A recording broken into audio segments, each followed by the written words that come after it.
Hey guys, okay, we're going to work on a very basic project together, bringing together everything we've learned so far in the course. What I want you to do is, I want you to create this dice roll project.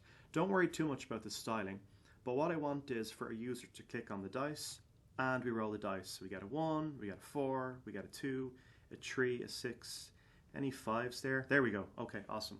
So what you want to do is, you want to create a button on your page. So this is a button. Well, first of all, grab the element from the document object model, store it in a variable.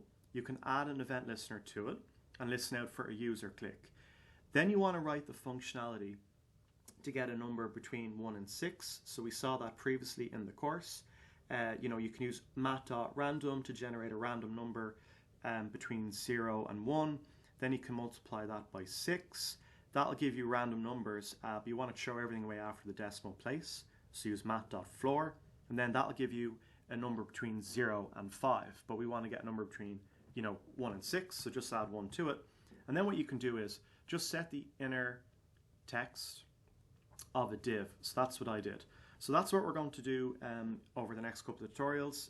This tutorial is just a project overview and just to tell you what to do.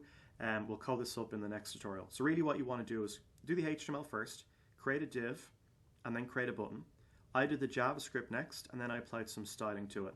So try work on this yourself, but I will see you in the next tutorial where we'll actually code this up together.